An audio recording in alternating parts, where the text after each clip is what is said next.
Sadhguru, nowadays we see a lot of young people are in relationships.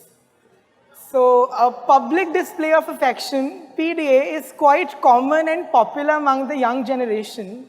And it's very normal for all of us to, hug our friends or kiss our partners openly in front of others. But if we say our previous generation, they consider PDA as something vulgar. So it's very strange that how love offends someone.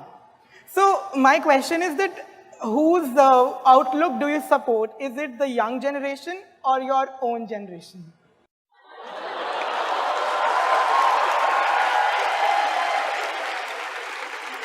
What makes you think you're younger than me, huh?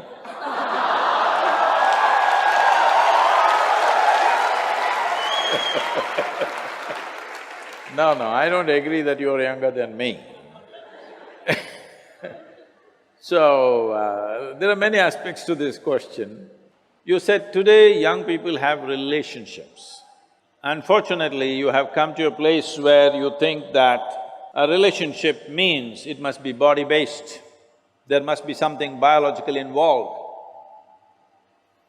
Biology is a part of our life. But the significance of becoming human compared to other creatures is, they are complete biology. We are only part biology. We have other dimensions to us. We have an intelligence, we have an emotion, we have a consciousness which is of another dimension. Biology is only one part of us. If an earthworm says, I have a relationship and both of them tangle each other, I understand. If when a human being says, I have a relationship, it could be a friend, it could be a brother, it could be a sister, it could be a variety of relationships and also body-based relationships. So this thing about using the word relationship only with biological stuff is essentially because somewhere unknowingly, maybe because of internet, you gotten enslaved to America. It all started in United States. Relationship means it has to be opposite sex or something sexual. Why can't you hold relationships of other kind? Hello? Are we not capable, I'm asking?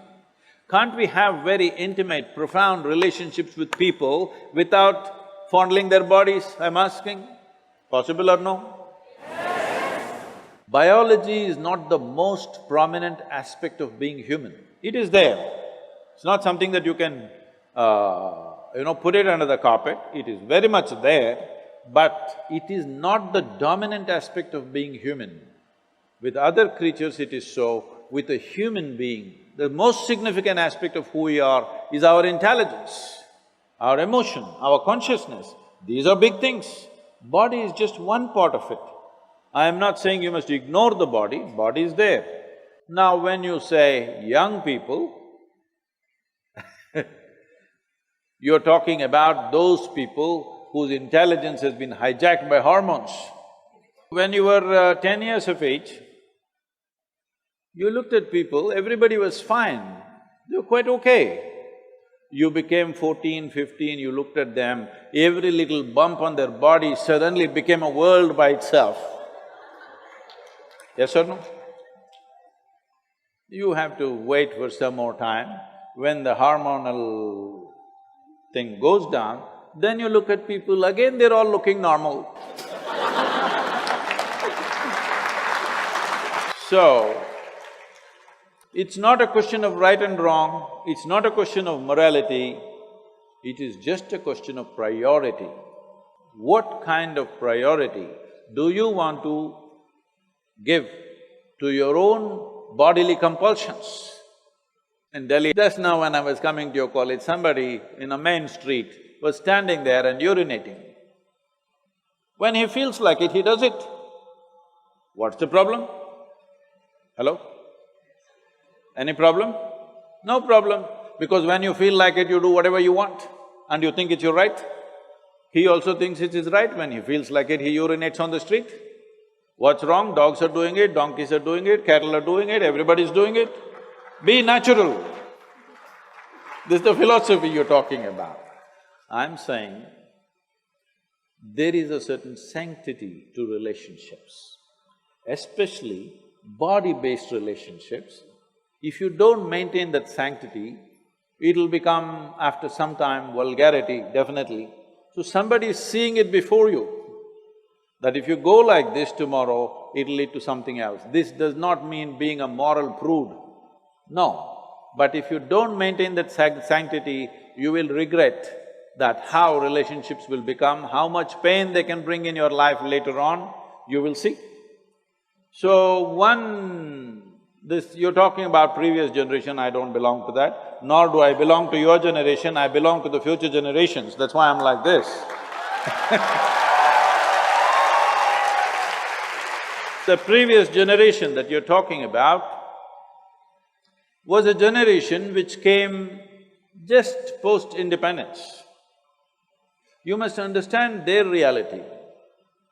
They lived as an occupied nation for a period of time. Some of them fought, others slinked around.